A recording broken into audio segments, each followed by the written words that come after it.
பிரியமான ஆன்லைன் குடும்பத்தாரே, உங்களெல்லாம் இந்த ஃபெய்த் கிளினிக்கில் சந்திக்கிறதுல ரொம்ப சந்தோஷமாக இருக்குது. மாதத்தின் கடைசி நாட்களில் இருக்கோம்.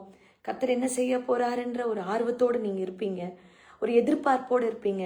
ஏசப்பா எங்களுக்கு நீங்கள் என்ன செய்ய போகிறீங்க என்ற ஒரு முழு இருதயத்தோடு நீங்கள் ஜெபிச்சுட்டு இருப்பீங்க. நீங்கள் கர்த்தர் அதை தான் சொல்ல போகிறாரு.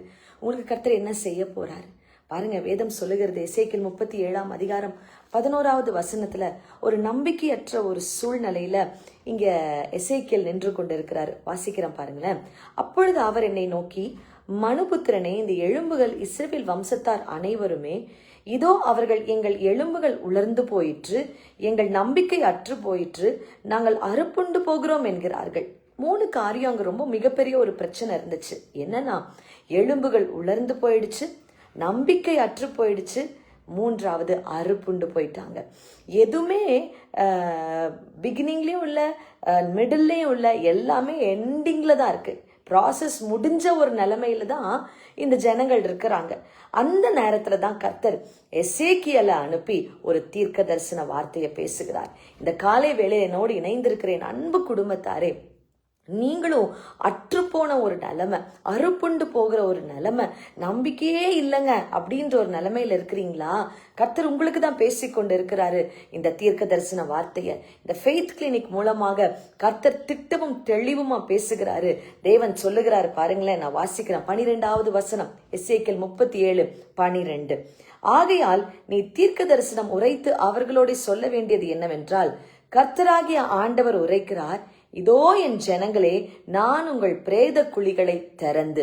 பாத்தீங்களாங்க, கர்த்தர் செய்ய போற முதல் அற்புதம் என்னன்னா, முடிந்து போய் கல்லறையே கட்டியாச்சுன்னு நினைக்கிற இடத்துல இருந்து கர்த்தர் திரும்ப துவங்க போகிறார். முடிந்து போனதை துவங்கி வைக்க போகிறாரு. உங்க வாழ்க்கையில நீங்க நினைக்கலாம், என்னுடைய நல்ல நாட்கள் முடிஞ்சிருச்சுன்னு நினைக்கலாம். இல்ல, கர்த்தர் சொல்லுகிறார், நான் திறந்து வைக்க போகிறேன். என்னுடைய ஆசீர்வாதமான வாழ்க்கை முடிந்தது, என்னுடைய நல்ல பொருளாதாரம் நிறைந்த வாழ்க்கை முடிஞ்சு போச்சு நீங்க நினைக்கலாம். என் அன்பு குடும்பத்தாரே, கர்த்தர் துவங்கி வைக்க வல்லமை உள்ளவராய் இருக்கிறாரு. அவருக்கு துவங்கி வைக்கிறது ரொம்ப பிடிக்குங்க. ஆண்டவர் துவக்கிறவரும் முடிக்கிறவருமா இருக்கிறார். உங்க வாழ்க்கையில கர்த்தர் சில காரியங்களை இந்த மாதம் முடியும் பொழுது துவங்க போகிறாரு. ஜூலை மாதத்துக்குள்ள நுழையும் பொழுது ஆசீர்வாதமான நாட்களுக்குள்ள நீங்கள் நுழைய போகிறீர்கள். கண்ணீரோடு இருக்கிற அன்பு சகோதரனே, உங்களோடு கூட தான் கர்த்தர் பேசி கொண்டிருக்கிறார். பிரேத குழிகளை திறந்து. லாசரு தான் உங்களுக்கு ஞாபகம் வரணும். லாசரு செத்து போயிட்டாரு, 4 நாள் ஆயிடுச்சு, நாரி போகுமேன்னு சொல்றாங்க. ஆனா என் இயேசு அங்க போனா கல்லறை திறக்கப்படும். இன்னைக்கு முடிந்து போன சில சூழ்நிலைகளை கர்த்தர் திறப்பார். உங்களுடைய குடும்ப உறவுகள்ல எல்லாமே முடிஞ்சிருச்சு அன்பு சகோதரி நீங்க சொல்லி கொண்டிருக்கலாம். துவங்கி வைப்பார், திரும்ப துவங்கி வைப்பார். 2வதாக கர்த்தர் செய்கிற காரியம் பாருங்களேன். உங்களை உங்கள் பிரேத குழிகளிலிருந்து வெளிப்படவும் உங்களை தூக்கி எடுப்பேன். பர்சனலைஸ் பண்ணுகிறாரு. உங்களை பர்சனலா தூக்கி எடுப்பேன் என்று சொல்லுகிறார். லைவ்ல இணைந்திருக்கிற அன்பு சகோதரனே, சகோதரியே, பர்சனலா கர்த்தர் உங்களுக்கு பேசுகிறார். தனிப்பட்ட விதத்துல உங்க பெயர் சொல்லி உங்களை தூக்கி எடுப்பேன் என்று கர்த்தர் சொல்லுகிறார். ஆண்டவரால முடியாதது ஒன்றுமே இல்லைங்க. மார்த்தாலும் மரியாலும் முடிஞ்சிருச்சு ஆண்டவரே, எல்லாம் முடிஞ்சிருச்சேப்பான்னு சொல்றாங்க.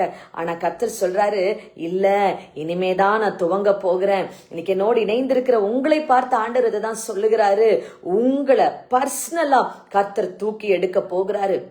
எந்தெந்த காரியத்துல இருந்து தூக்கி எடுக்க போகிறார்? வேதம் சொல்லுகிறது, குழியிலிருந்து தூக்கி எடுக்க போகிறார்.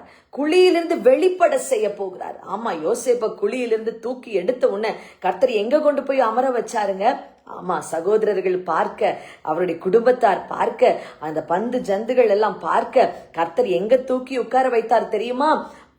அரியணையில. உங்களுக்கு கர்த்தர் அதை தான் செய்வார். உங்களுக்கு அதுதான் செய்வார். கர்த்தர் ஒருவனை குழியிலிருந்து தூக்கி எடுக்கிறார் என்றால் நிச்சயமாய் கர்த்தர் உங்களுக்கான சிங்காசனத்தை ஆயத்தப்படுத்தி விட்டார் என்பதுதான் நிச்சயமான ஒரு வார்த்தை. இன்னைக்கு என்னோடு இணைந்து பார்த்து கொண்டிருக்கிற, எல்லாம் முடிந்தது பார்த்து கொண்டிருக்கிற உங்களை கர்த்தர் குழியிலிருந்து தூக்கி எடுத்து சிங்காசனத்துல வெளிப்பட செய்ய போகிறாரு. அடுத்ததாக வேதத்துல எழுதியிருக்கிறபடி வாசிக்கிற 12வது வசனம், உங்கள் இஸ்ரவேல் தேசத்துக்கு உங்களை திரும்பி வர பண்ண போகிறார். எங்கிருந்து நீங்க துரத்தப்பட்டீங்களோ, எந்த இடத்துல இருந்து உங்களை கீழே தள்ளுனாங்களோ, ஏதோ ஒரு உயர்வான பொசிஷன்ல இருந்து உங்களை கீழே கொண்டு போயிட்டாங்க என்று சொல்லி இந்த ஜூன் மாதம் கண்ணீரோட இருக்கலாம். கர்த்தர் சொல்றார், உன்னை நான் திரும்பி வர பண்ணுவேன், திரும்பி வர பண்ணுவேன். இப்படி யாராவது உங்களை கீழே தள்ளி இருந்தாங்கன்னா, உங்களை துரத்தி விட்டு இருந்தாங்கன்னா, ஒரு காரியம் உங்களுக்கு ஞாபகம் இருக்கணுங்க. தள்ளுண்டப்பட்ட துரத்தி விடப்பட்ட இஸ்ரவேல் ஜனங்களை தன்னுடைய தேசத்துக்கு கர்த்தர் திரும்பி வர பண்ணினார். உங்களையும் திரும்பி வர பண்ணுவார். ஆமென். பாருங்க, அறுப்புண்டு போன வாழ்க்கை, நம்பிக்கையற்ற வாழ்க்கை, உலர்ந்து போன வாழ்க்கைய கர்த்தர் துவங்க செய்யும் பொழுது இங்க எசேக்கியேலுக்கு ஒரு 4 காரியத்தை செய்ய சொல்லுகிறார். இந்த மாதம் முடிவதற்குள்ள இந்த 4 காரியத்தை செய்ய நீங்க ஆயத்தமா இருக்கிறீங்களா? இந்த 4 காரியம் என்னன்னு பார்க்கலாமா? வாசிக்கிறேன். எசேக்கியேல் 37ஆம் அதிகாரம் 2வது வசனம். என்னை அவைகளின் அருகே சுற்றி நடக்க பண்ணினார். சுற்றி நடக்க பண்ணினார் என்ற முக்கியமான வார்த்தையை நீங்க ஞாபகம் வச்சுக்கணும். கர்த்தர் சில இடங்கள்ல உங்களை நடந்து ஜெபிக்க வைப்பார். சில இடங்கள்ல உங்களை கர்த்தர் முழங்கால் படியிட்டு ஜெபிக்க வைப்பார். சில இடங்கள்ல கரங்களை உயர்த்தி அறிக்கை செய்து ஜெபிக்க வைப்பார். பாருங்க, எசேக்கியேல் புஸ்தகத்துல கூட எசேக்கியேல படுத்து கூட ஜெபிக்க வைக்கிறார். இந்த மாதிரி கர்த்தருக்கு அவரோட அனாதி ஞானத்துல எதுவுமே நம்ம ஒப்பிட முடியாதுங்க. ஆனா கர்த்தர் இன்றைக்கு பார்த்து கொண்டிருக்கிற உங்களுக்கு சொல்லுகிறார், நீங்க எங்க வைக்கப்பட்டீங்களோ, எங்க துரத்தப்பட்டீங்களோ, எங்க முடிந்தது என்று நினைக்கிறீங்களோ அந்த இடத்துல கர்த்தர் உங்களை திரும்ப நடந்து ஜெபிக்க வைக்க போகிறார். ஆயத்தமாகி கொள்ளுங்க, ஆயத்தமாகி கொள்ளுங்க. பாருங்க, நெஹேமியா கூட என்ன பண்ணார் தெரியுமாங்க? இரவுல நடந்து ஜெபிக்கிறார். இன்னைக்கு கர்த்தர் உங்களுக்கு அந்த ஒரு காரியத்தை செய்ய போகிறார். ஆயத்தமாகி கொள்ளுங்க. 2வது, கர்த்தர் உங்களை நடக்க பண்ணுவார். 2வது என்ன செய்வார்? வாசிக்கிற 4வது வசனம். அப்பொழுது அவர், நீ இந்த எலும்புகளை குறித்து தீர்க்க தரிசனம் உரைத்து, உங்களை நடந்து ஜெபிக்க வைக்கிறார்னாலே, உங்களை வீட்டுல இப்ப இந்த லைவை பார்த்து கொண்டு இருக்க வைக்கிறார்னாலே, ஏதோ ஒண்ணு இந்த லைவை பார்க்க என் உள்ளத்துல ஒரு வார்த்தை வருதுன்னு சொல்றீங்களா? அந்த வார்த்தை தான் உங்களுக்கு தீர்க்க தரிசன வார்த்தை. அந்த வார்த்தையை வாய்களை திறந்து சத்தமா சொல்லுங்க. நீங்க சொல்லும் பொழுது அந்த வார்த்தையின்படியே கர்த்தர் உங்களுக்கு செய்து முடிப்பார். வேதம் சொல்லுகிறது, நீங்கள் கீழா இல்லாமல் மேலாய் இருப்பீர்கள், வாளா இல்லாமல் தள்ளையாய் இருப்பீர்கள். கர்த்தர் இன்னைக்கு உங்களை என்ன சொல்லுகிறாரோ அதன்படி நீங்க செய்யும் பொழுது கர்த்தர் அதை எப்படியாய் பார்க்கிறார்னா, நீங்க உங்க வாழ்க்கைக்கு நேராக தீர்க்க தரிசனம் உரைக்கிறதை போல் கர்த்தர் பார்க்கிறார். 3வது, அறுப்புண்டு போன, உலர்ந்து போன, பற்று போன வாழ்க்கையை திரும்ப துவங்க வைக்கிறதுக்கு 3வது காரியம் கர்த்தர் செய்கிறது பாருங்களேன். 37 எசேக்கியேல் 37ஆம் அதிகாரம் 4வது வசனம், கடைசி லைன் வாசிக்கிறேன். கர்த்தருடைய வார்த்தையை கேளுங்கள். ஆமென். அல்டிமேட் ப்ராஃபஸி எதுனாங்க? பூரணமான தீர்க்க தரிசனம் எதுனா? தேவனுடைய வார்த்தை. கர்த்தர் உங்களுக்கு இந்த மாதம் என்ன வாக்குத்தத்தம் கொடுத்திருக்கிறார், என்ன வார்த்தையை கொடுத்திருக்கிறாரு, திரும்ப ரீகலெக்ட் பண்ணுங்க, திரும்ப ரிமெம்பர் பண்ணுங்க. கர்த்தர் அந்த வார்த்தையை உங்களை பேச வைக்க போகிறாரு. நீங்க பேச பேச பேச உங்களுடைய ஞாபக புஸ்தகங்கள் திறக்கப்படும். மறந்துடாதீங்க, மொர்தெகாயுடைய புஸ்தகம் திறக்கப்பட்டது. ராஜா மறந்திருக்கலாம், அங்க இருக்கிற சுற்றி இருக்கிற ஆட்கள் மறந்திருக்கலாம். ஆனா மொர்தெகாய் ஜெபித்த ஜெபம், எஸ்தர் ஜெபித்த ஜெபம், மொர்தெகாயுடைய நன்மையின் காரியங்களை செய்த புத்தகத்தை திறக்க வைத்தது. பல வருடத்துக்கு பிற்பாடு இன்னைக்கு உங்களை குறித்தான ஞாபக புஸ்தகங்களை கர்த்தர் திறக்க வைப்பார். தள்ளுண்டு போன, அறுப்புண்டு போன, ஒன்றுமில்லாமல் போன அந்த இடத்துல திரும்ப உங்களை குறித்தான ஞாபகங்களை கர்த்தர் கொண்டு வருவார். ஆமென். உங்க தலைமையில இருக்கிற ஒரு வாக்குத்தத்தம் கூட வீணா போகாதுங்க. ஏன்னா இது மனுஷன் கொடுத்த வாக்குத்தத்தம் அல்ல, மனுஷர் கொடுத்த வார்த்தை அல்ல. வானமும் பூமியும் ஒளிந்து போனாலும் வார்த்தைகள் ஒளிந்து போகாது என்று சொன்ன உன்னதமானவருடைய வார்த்தைய கர்த்தர் உங்களுக்கு மேல பேசி இருக்கிறாரு. வார்த்தை மாறாது, வார்த்தை மாறாது. நீங்க சொல்லலாம், இந்த மாதம் முழுவதும் எனக்கு எல்லா சூழ்நிலையும் ஒரு ஏறுமாறாவே இருந்துச்சு, நெகட்டிவாவே இருந்துச்சு. நீங்க சொல்லலாம், கவலைப்படாதீங்கம்மா, கவலைப்படாதீங்க. உங்க தலை மேல வார்த்தை இருக்கிறபடியினால் சகலத்தையும் மாற்றி அமைக்க கர்த்தரால முடியும். ஆமென். பாருங்க, நான் வாசிக்கிற 4வது காரியம், எசேக்கியேல கர்த்தர் செய்ய சொன்ன காரியத்தை பாருங்களேன். எசேக்கியேல் 37ஆம் அதிகாரம் 5வது வசனம். கர்த்தராகிய ஆண்டவர் இந்த எலும்புகளை நோக்கி, இதோ நான் உங்களுக்குள் ஆவியை பிரவேசிக்க பண்ணுவேன். அடுத்ததாக ஆவியை கர்த்தர் பிரவேசிக்க பண்ணுவார். நம்பர் 1, கர்த்தர் உங்களை ஜெபிக்க வைப்பார், நடந்து ஜெபிக்க வைப்பார், முழங்கால் படியிட்டு ஜெபிக்க வைப்பார். இன்னைக்கு கர்த்தர் உங்களோட என்ன ஜெபிக்க, இப்ப நான் சொல்ல உங்களோட என்ன பேசுறாரு, எப்படி ஜெபிக்க சொல்றாரோ நீங்க அதன்படி ஜெபிங்க. 2வது, தீர்க்க தரிசனம் உரைக்க வைப்பார், நன்மையான வார்த்தைகளை பேச வைப்பார். அடுத்தது 3வது, வசனங்கள், கர்த்தர் உங்களுக்கு கொடுத்த வாக்குத்தத்தங்களை பேச வைப்பார். 4வது, பேச பேச உங்க மேல தன்னுடைய ஆவியை ஊற்றுவார். ஆமென். கர்த்தருடைய ஆவியானவர் எங்க இருக்கிறாரோ அங்க விடுதலை விடுதலை நிச்சயமா வரும். ஆவியானவர் எங்க உலாவ ஆரம்பிக்கிறாரோ அங்க இருக்கிற ஒழுங்கின்மை, காரிருள், அங்க இருக்கிற இல்லாம எல்லாம் நீங்கிவிடும். இன்னைக்கு நான் சொல்றேங்க, ஒன்றுமே இல்லாம ஜீரோவா இருக்கலாம். நீங்க ஒன்னே ஒண்ணுதான் ஞாபகம் வச்சுக்கணும். ஆதியாகமம் 1 அதிகாரம் 1 வசனம், இன் தி பிகினிங், ஆதியிலே வார்த்தை இருந்தது. ஆதியில வார்த்தை இருந்துச்சுன்னா நிச்சயமா நீங்க ஜெயிப்பீங்க. உங்க குடும்பத்துல வார்த்தை இருந்தா நீங்க ஜெயிப்பீங்க. உங்களுடைய பொருளாதாரத்துல தேவ வார்த்தை இருந்தா நீங்க ஜெயிப்பீங்க. உங்க பிள்ளைங்க வாழ்க்கையில தேவ வார்த்தை இருந்தா அவங்க ஜெயிப்பாங்க. இன்னைக்கு நான் சொல்லுகிறேன், கர்த்தருடைய வார்த்தை உங்களுக்கு நேராக வந்து கொண்டிருக்கிறது. நீங்கள் தோற்று போக முடியாது. நீங்கள் முற்றும் ஜெயம் கொள்ளுகிறவர்களாய்தான் கர்த்தர் உங்களை இருக்க வைக்க போகிறார். இந்த மாதம் முடிவதற்குள்ளாக இன்னும் ஒரு நாள் தான் இருக்கு நீங்க சொல்லலாம், அநேக தேவை இருக்கு சிஸ்டர் என்று சொல்லலாம். ஆனா என் தேவனுக்கு ஒரு நாள் என்பது மிகப்பெரிய காரியம் இல்லைங்க, அவருக்கு லேசான காரியம். உங்களுக்கு அற்புதம் செய்வது என் தேவனுக்கு லேசான காரியம். பாருங்க, 4வது, ஆவியை பிரவேசிக்க பண்ண போகிறார் கர்த்தர், ஜீவனை கொடுக்க போற என்று சொல்லுகிறார். ஒருவேளை வியாதியோடு என்ன பார்த்து கொண்டிருந்தீங்கன்னா, குடும்பத்துல பிள்ளைகளுக்கு ஏதோ ஒரு வியாதி இருக்கு சிஸ்டர், இந்த வியாதியிலிருந்து என் பிள்ளைய வெளியே கொண்டு வர முடியலையே என்று கண்ணீரோடு தகப்பனை நீங்க ஜெபித்து கொண்டு இருக்கலாம். எல்லா தகப்பன்மார்களுக்கு கர்த்தர் சொல்றாரு, உங்க பிள்ளைய வியாதியிலிருந்து தூக்கி எடுக்க கர்த்தரால முடியும். கர்த்தர் அந்த வியாதியை உங்க பிள்ளைங்க கிட்ட இருந்து விளக்க போகிறார். ஹல்லேலூயா. சோ 4 விஷயம் எசேக்கியேல் பண்ணினாரு. நம்பர் 1, நடந்து ஜெபிக்க ஆரம்பித்தாரு. நம்பர் 2, எசேக்கியேல் செய்த காரியம் தீர்க்க தரிசனம் உரைக்க ஆரம்பித்தாரு.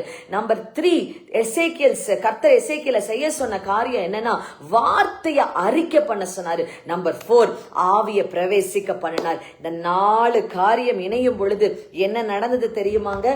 நான் வாசிக்கிறேன் பிரியமானவர்களே, எசேக்கியேல் 37 அதிகாரம் 10வது வசனம், எனக்கு கற்பிக்கப்பட்டபடி நான் தீர்க்க தரிசனம் உரைத்தேன். அப்பொழுது ஆவி அவர்களுக்குள் பிரவேசிக்க அவர்கள் உயிரடைந்து காலூன்றி மகா பெரிய சேனையாய் நின்றார்கள். இன்றைக்கு நீங்க வேணா அறுப்புண்டு போன நிலைமையில இருக்கலாம், நம்பிக்கை அற்று போன நிலைமையில இருக்கலாம், எலும்புகள் எல்லாம் உலர்ந்து போன நிலைமையில இருக்கலாம். ஆனா இந்த 4 காரியத்தை நீங்க செய்யும் பொழுது கர்த்தர் சொல்லுகிறாரு, உன்னை மகா பெரிய சேனையாய் நான் உருமாற்றுவேன். ஆமாங்க, ஒருவனாய் இருக்கும் பொழுதுதான் ஆபிரகாமை அழைத்தாரு. இன்னைக்கு ஆபிரகாம் ஒரு தேசமாய் மாறி இருக்கிறாரு. இது எப்படிங்க முடியும்? கர்த்தரை அல்லாமல் யாராலும் இது முடியாது. இன்னைக்கு நான் சொல்லுகிறேன், உங்களுக்கு மிகப்பெரிய உதவியாளர் உங்களோடு கூடவே இருக்கிறாரு. அவர்தான் உங்களுக்குள்ளாக குடியிருக்கிற ஆவியானவர். உங்களை ஒருவராய் இருக்கிற உங்களை மகா பெரிய சேனையாய் மாற்றுவார். ஒன்றுமில்லாத உங்களை கர்த்தர் எல்லாம் நிறைந்தவர்களாய் கர்த்தர் மாற்ற போகிறார். ஆயத்தமாகிக் கொள்ளுங்க. இந்த 4 விஷயம் இன்றைக்கு செய்ய மறந்து விடாதீங்க. நடந்து ஜெபிக்க ஆரம்பிங்க. 2வது, தீர்க்க தரிசனம் உரைங்க. 3வது, வார்த்தையை பேசுங்க. ஆவியானவரை நீங்க எந்த சூழ்நிலையில இருக்கிறீங்களோ உள்ள ஆவியானவரை கொண்டு போங்க. அப்படி நடந்துருச்சுன்னா கர்த்தர் உங்களை மகா பெரிய சேனையாய் மாற்ற போகிறார். என்னோடு சேர்ந்து சொல்லுங்க, மகா பெரிய சேனை. திரும்ப சொல்லுவீங்களா என்னோடு இணைந்து? மகா பெரிய சேனை. Big army, big army, great and big army. ஆமாங்க, இனி நீங்க தனியாள் அல்ல. இனி நீங்க யாருமே கூட இல்ல சிஸ்டர், நான் தனியா நிக்கிறேன், நிர்கதியா நிக்கிறேன், என்னோட யாருமே நிக்க மாட்டேங்கிறாங்க. இனி நீங்க தனியாள் அல்ல. கர்த்தர் உங்களையே மகா பெரிய சேனையாய் மாற்ற போகிறார். ஆமென். கர்த்தர் வேதம் சொல்லுகிறது பாருங்களேன், கடைசியாக சொல்லி நான் முடிக்கிறேன். எசேக்கியேல் 37:8 வேதம் சொல்லுகிறது, நான் பார்த்து கொண்டிருக்கையில், ஆமென், உங்கள் கண் பார்க்க, உங்க குடும்பத்தார் கண் பார்க்க, நீங்க பெற்றெடுத்த உங்களுடைய அன்பு செல்வங்கள் கண் பார்க்க, உங்க மனைவி உங்க கணவர் கண் பார்க்க கர்த்தர் உங்களை மகா பெரிய சேனையாய் மாற்ற போகிறார். ஆயத்தமாகிக் கொள்ளுங்க. கர்த்தர் உங்களுக்கு செய்ய போற அற்புத வாழ்வுக்குள்ளாக நுழைய. ஆமென். கண்களை மூடி செபிப்போமா? கர்த்தாவே, என்னோடு இணைந்த அன்பு சகோதரிக்காக, சகோதரனுக்காக நான் ஜெபிக்கிறேன். தனிப்பட்ட அற்புதம் செய்யுங்கப்பா. இயேசுவின் நாமத்தினால் எங்கெல்லாம் நான் உலர்ந்து போயிருக்கேன், எங்கெல்லாம் நான் அறுப்புண்டு போயிட்டேன் ஏசப்பா, ஆண்டவரே நான் ஒன்றுமில்லாமல் இருக்கிறேன் என்று நம்பிக்கையே இல்லையே அப்பா என்று கண்ணீரோடு இணைந்திருக்கிற ஒவ்வொருவருக்காய் நான் ஜெபிக்கிறேன். மாதத்தின் கடைசி நாளாய் இருந்தாலும் தேவனே, எலும்புகளை உயிரோடு உயிரடைய செய்த என்னுடைய தகப்பனாகிய தேவனே, இன்று இவர்களை மகா பெரிய சேனையாய் மாற்றுங்க. பிரேத குழிகளிலிருந்து எழும்ப பண்ணுங்க. இயேசுவின் நாமத்தினால எங்கிருந்து துரத்தப்பட்டார்களோ அங்கேயே திரும்ப கொண்டு போய் தலையை நிமிர்த்துங்கப்பா. இயேசுவின் நாமத்தினால கண் பார்க்க அற்புதம் செய்யுங்க. எதிரிகள் கண் பார்க்க அற்புதம் செய்யுங்க.